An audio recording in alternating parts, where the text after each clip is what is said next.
Hey everyone, and welcome back to Rich TV, the podcast where we dive into the minds of the ambitious, creative entrepreneurs and innovators making waves in their industries. Today, I've got an absolute powerhouse guest joining me.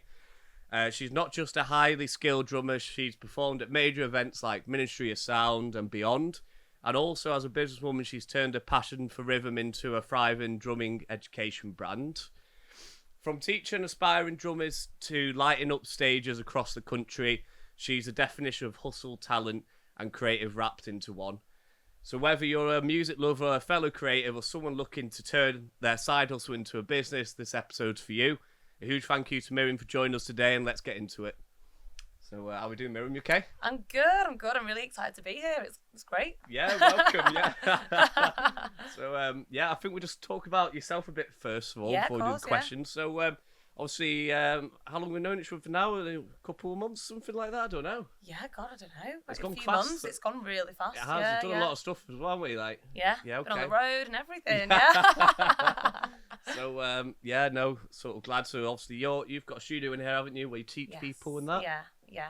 It's been here for 2 years now. 2 years? Yeah, and it's grown. It was a very small room to start off with.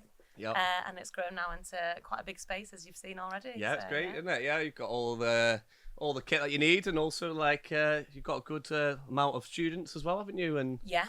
So I'm doing. I was doing 5 days a week. I'm doing 4 days a week now. Condensed it down so we can have 1 day off. And yeah, there's room for a little bit more, and that's it. I'm completely full. So yeah. Love it. I'm really happy. And also, apart from that as well, so we touched on that Ministry of Sound. So obviously, Miriam, you play for Ministry of Sound, and then there's a few other things as well. What is there? What have we got? So I've done the Formula One in Monaco. Mm-hmm. I'm going to be doing the Formula E in London this weekend, actually, which will be fun. Really, yeah. I've done loads of corporate events, birthday parties. I've worked with Gokwan as well, so I performed with him. Met Johnny Depp. I can say Johnny Cooper. Depp. Yeah. I don't even know what order to do it in. Yeah, it's all coming back to me. I now. love Johnny Depp. I love that. I'm into his art and that. He's cool, isn't he? Yeah. Okay, good. All right. Okay. Well, thanks for coming on. So, what first inspired you to pick up the drums then? So, how did that evolve into a business? How did that all work? So I started playing drums when I was 10 years old. All right. My mum always encouraged me and my big sister to play an instrument, and she wanted us to play the piano. So we started off on piano.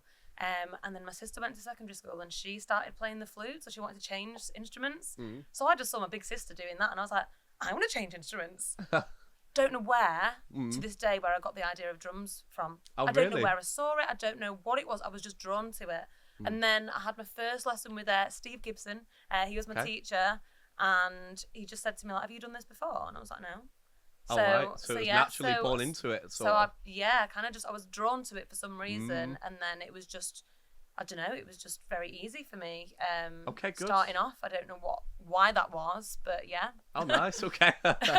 Yeah, it's like a heartbeat, really, isn't it? It's like I don't know. There's a rhythm. Yeah, everything's sort of a beat in life, isn't it? I don't know how to explain it really. Yeah. Yeah. Okay. Cool. All right. And can you tell us a bit more about when did you realise you could turn your passion for drumming into a business then, like a sustainable business?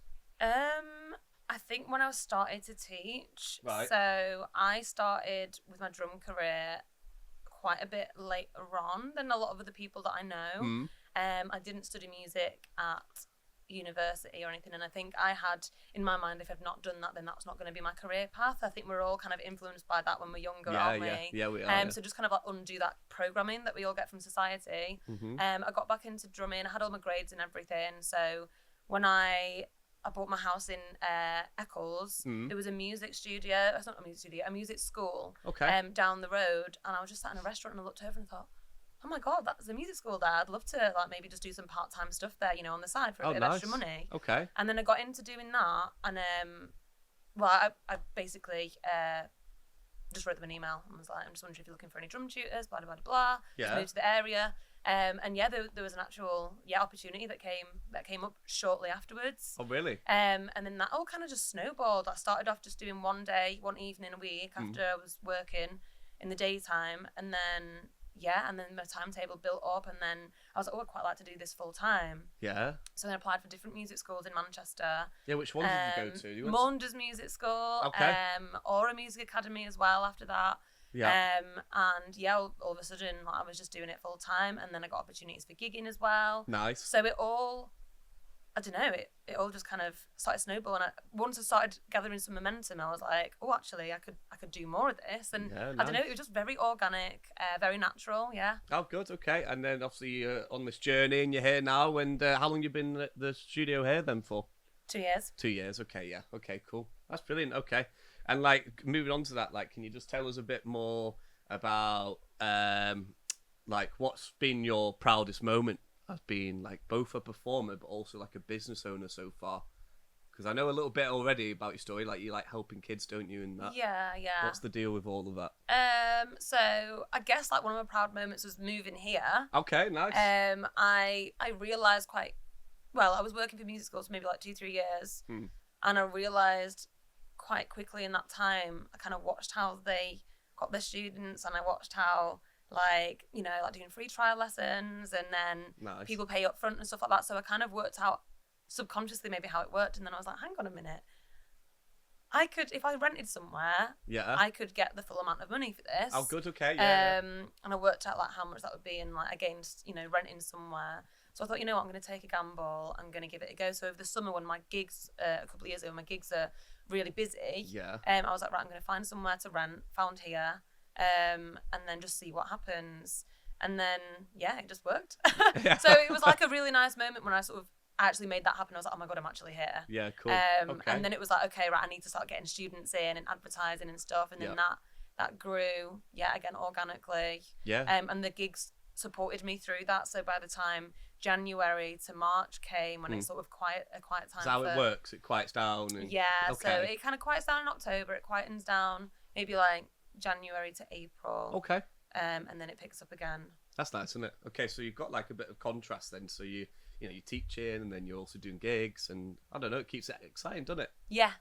So that was definitely a proud moment for teaching for me. Being like, oh my god, I actually can do that. I'm just taking a bet on myself and it working out. I think sometimes it's scary as a freelancer to jump.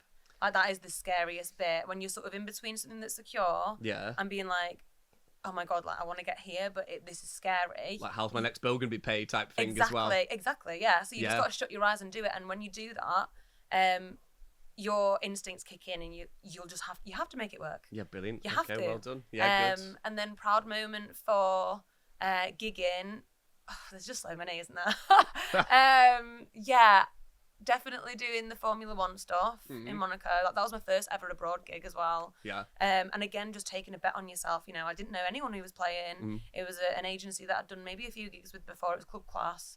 What they're called. Okay. Yeah, that's what they're called. Yeah, and just like getting on a flight. I hadn't been on a flight for 7 years. Wow. Hadn't been abroad for 7 years.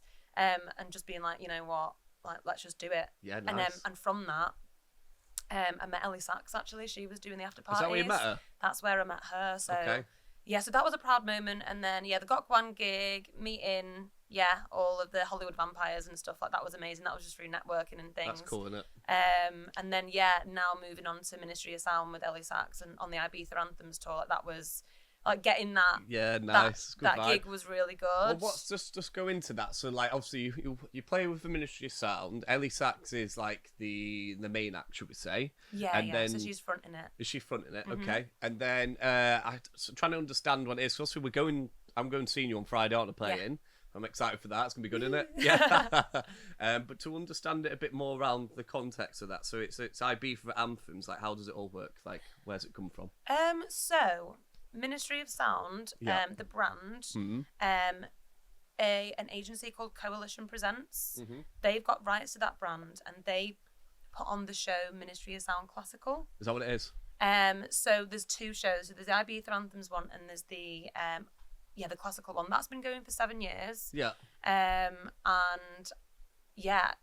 is one of their artists anyway. Okay. And I don't know what the conversation looked like or what happened with those guys, but anyway, they've teamed up with the brand Ministry of Sound to do the Ibiza Anthems tour, and that's been going for, this is the 2nd year now. So it's like a subsidiary, like sort of like like they've made that afterwards, haven't they? Okay, that's cool. And so like this is a quite important one, because I always find this quite difficult. Like, how do you balance the creative freedom of playing live events with Yeah. the structure of your teaching? Like, how do you actually, apart from that as well, like, how do you deal with balance in your life?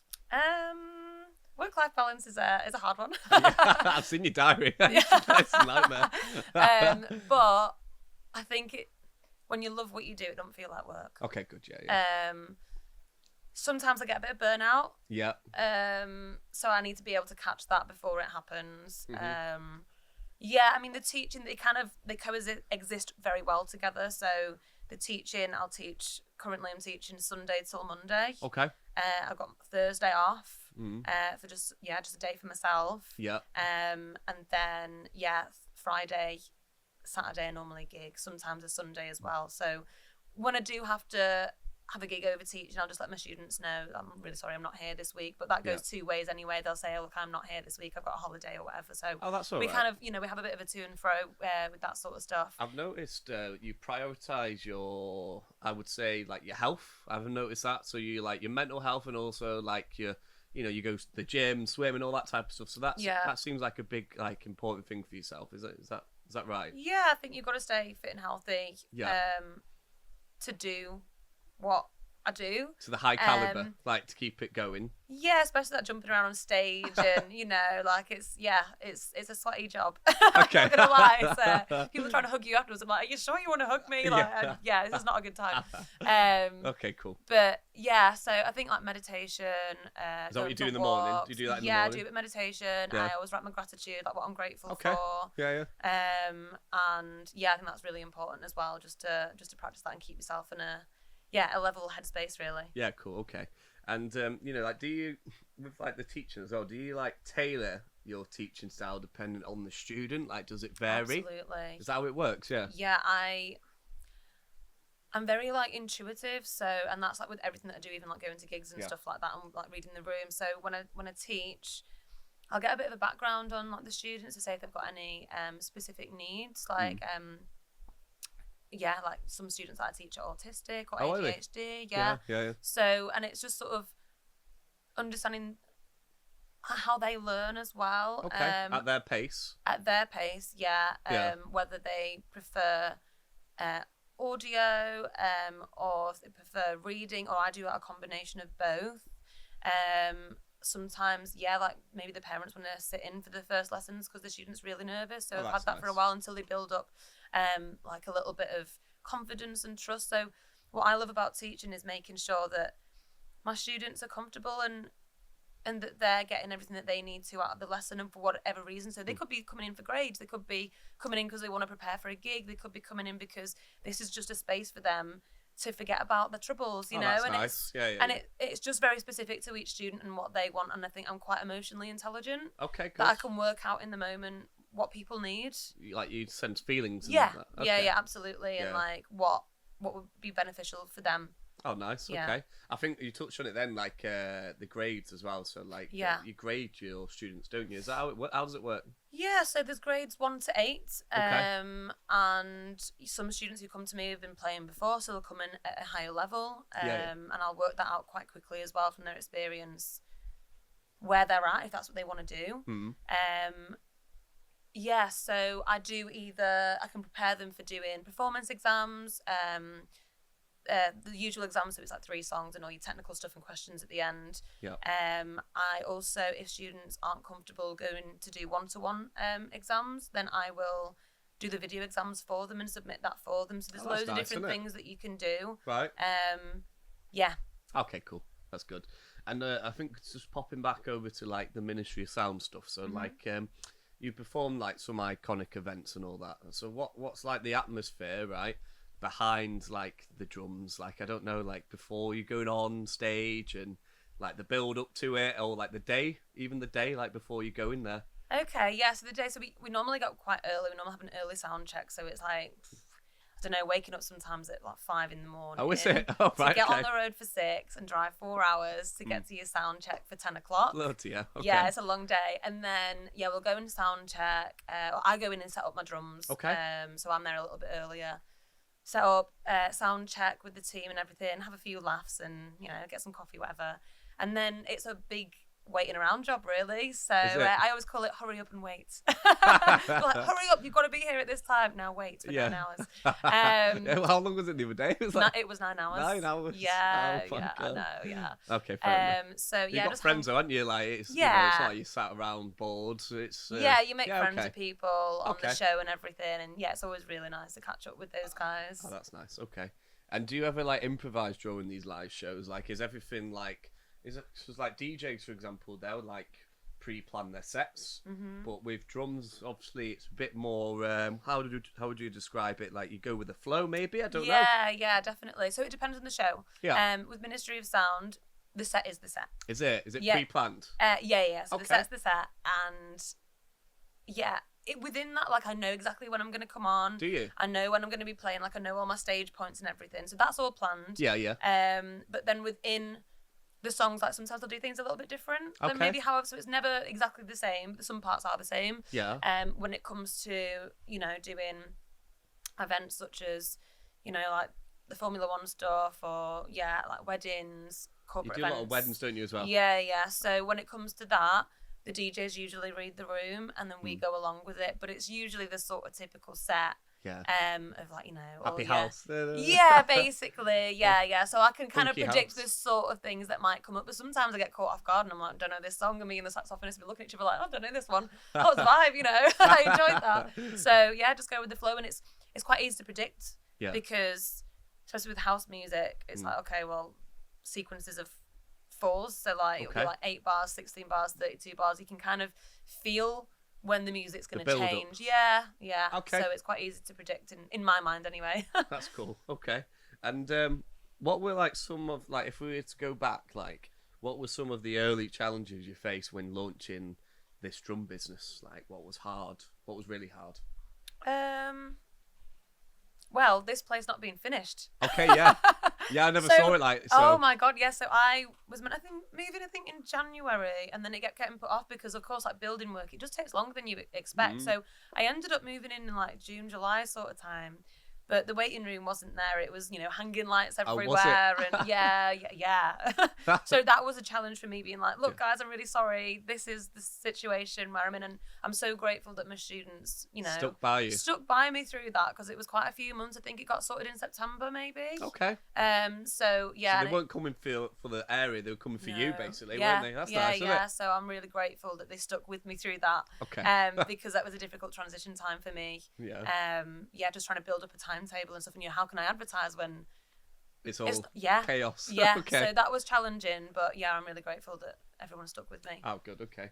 And I think going a bit more into like the creative side now. So like, you know, like how I've seen like you've got your Instagram, haven't you? If you tell everyone what's your Instagram name again?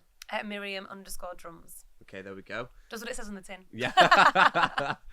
How do you market yourself? Like, is it mainly word of mouth, social media, or something else? Like, how does that normally come around? Because you get agents come to you, don't you, sometimes? Yeah, so for drum lessons, it is word of mouth, me advertising on Facebook, flyers, yeah. And then for gigs, I work for quite a few different agencies, so I get a lot of work through those guys. Okay. The agency that I mostly work for is Girls That Mix, so it's all female brand, DJ, sax, percussion, and then add-ons are violin and singing, so vocals. That's nice. And yeah, so I work a lot with those guys.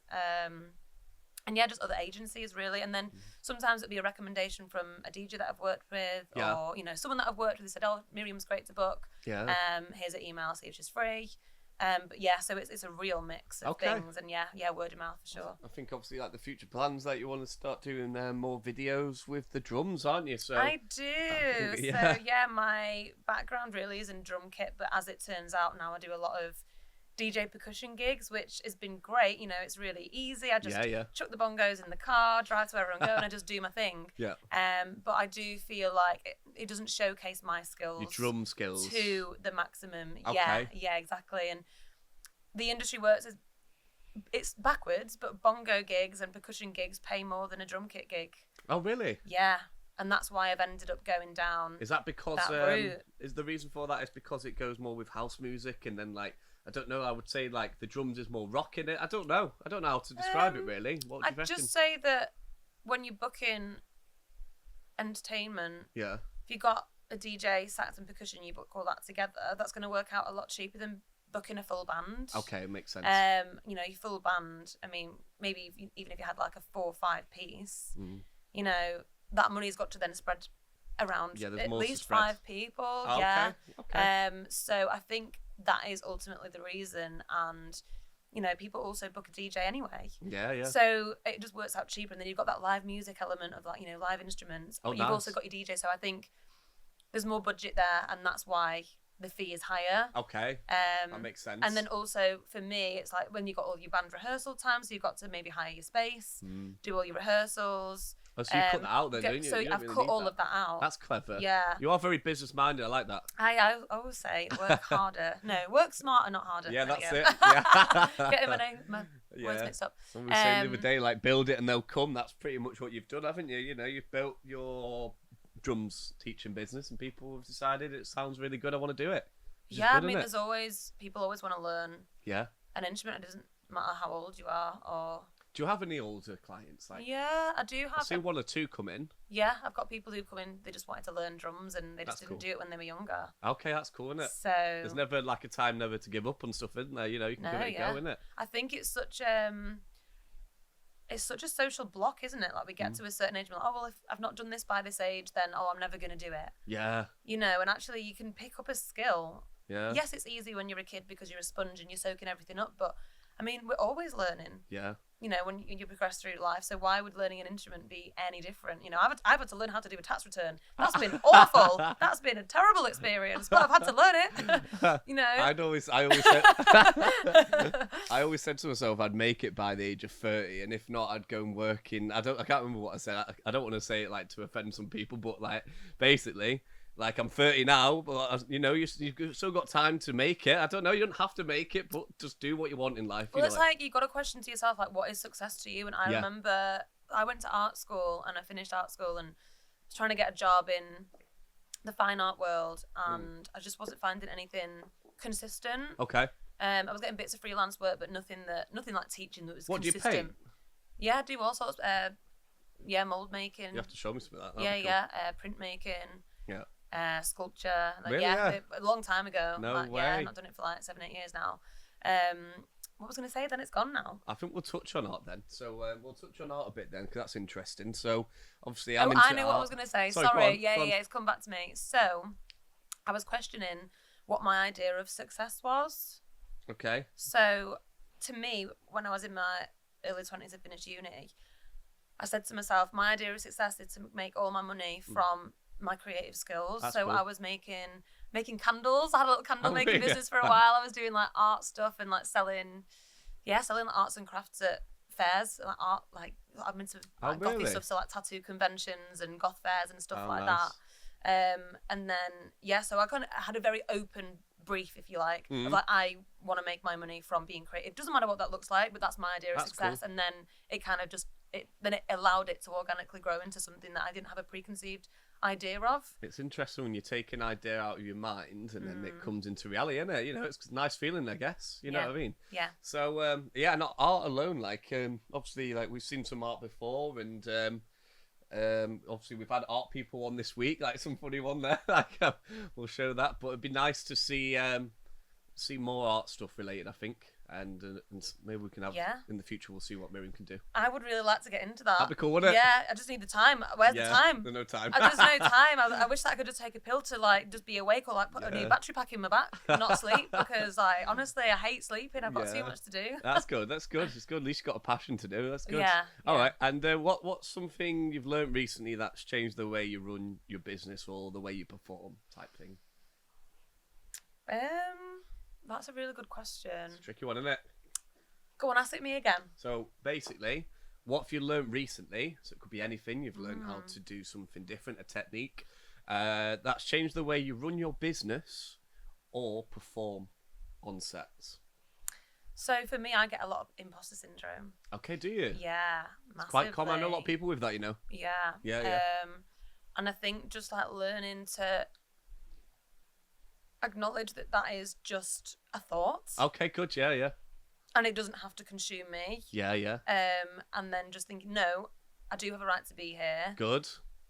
Yeah, okay, it took me 3 years. I started playing bongos 3 years ago, and now I'm on Ministry of Sound. So it's like a quick. Is that how quick you done it? That's how quick. Yeah, That's smashing. That's good. That. it's crazy. Yeah, It's crazy how it's escalated so fast. But yeah, there's a bit of imposter syndrome sometimes with that, or even just with because I'm not doing kit gigs. I'm like, oh, how can I be teaching drums? But I'm playing drums in the studio anyway. So it's just, how do I fight those?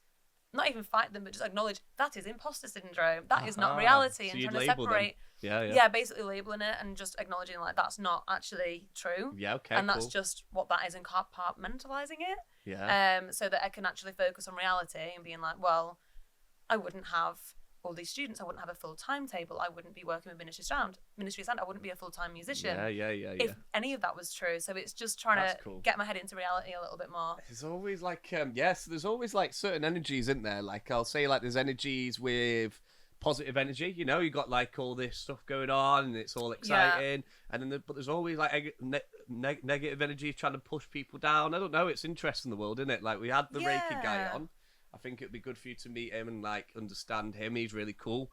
He's really nice, and I just think it's good that you acknowledge that. It's good, that, isn't it? You separate things. Yeah, I think also it can look very good online. Like your life can look so good, but then underneath it all, you never know what's going on in people's lives. Yeah. You know, all that what negativity is going on in the industry as well. What is the industry like just in general? Like are manage and agents like relatively quite like, let's say for example you weren't feeling very well for one day and you said, oh sorry, I can't make it. Like, are they quite respectable, or they're quite forgiving? I think it's a little bit frowned upon. Oh, is it? Why? You get on with it. Yeah, is that what it is? You get on with it. The show must go on. You got to do it. The show must go on. If it was something very serious, actually, they'd understand. But if I'm like, oh, I've got a cold, I've got a flu, I've got, like, oh, I've got a migraine or whatever. Yeah. Or, it's just the show must go on. I mean, Cheska last year on Ministry of Sound, her leg was like sprained, or I can't remember what she did to her ankle, but she not fractured it, but she sprained it really badly. She's still dancing around? She was on crutches, and then before she got on stage, the crutches were gone, and she just had to act like everything was normal. Wow. Yeah, like the show must go on. You can't. It is commitment. Yeah, and if you want to do well in this job, you got to throw your own bullshit out. Anyone's replaceable as well, aren't they? At the end of the Everyone's replaceable, and if you don't show up, someone else will. Yeah, cool. So you've got to hold your space. Okay, good. Yeah, brilliant. And also, like, is there any like exciting plans or collaborations on the horizon you want to share with us briefly? I'm focusing more on my drum videos now. You're very much on yourself. Yeah. Which is good. Yeah. My collaborations, I'm happy with my collaborations now. It's like time for me to go down that route. Okay, cool. Yeah. I think we're going to try and help you a bit with that, aren't we? Like, we're going to try and do some TikTok stuff for you anyway. That'll be exciting. So we'll see what they think about that. But yeah, I think just sort of wrap it up really. So what does success look like to you now? And has that vision changed over time? So success to me is being creative full time. That's my goal in my early 20s. I have definitely succeeded in that. Success to me now, I think, is peace. Okay. You know, when you turn 30, you're just like, you know what, I'm actually happy with where I am. Yeah. I mean, success, I would like to have the drum covers, doing well. I would like to manifest doing kit gigs on the same size and scale as Ministry of Sound. Okay. That is what my next idea of success. But I think also just day to day is just being creative and being in flow, and not letting the mind sort of hinder me and stop me. And I think cool. everyone can experience that. Oh no, you can't do that, or procrastination. Yeah. You we know, have these writer's blocks and that. I guess you get it with music as well, don't you? Absolutely. Or just getting out my own way. I think cool. That's like my next idea of success is not being in my own way and just really going for it. Yeah, cool. I like the idea of peace. Okay. All right. Well, thanks for coming on today. I hope everyone enjoyed it, and we'll see more Miriam playing in the future. And yeah, thanks very much. Thank you. All Thanks for having me, guys. Cool. Yeah. All right.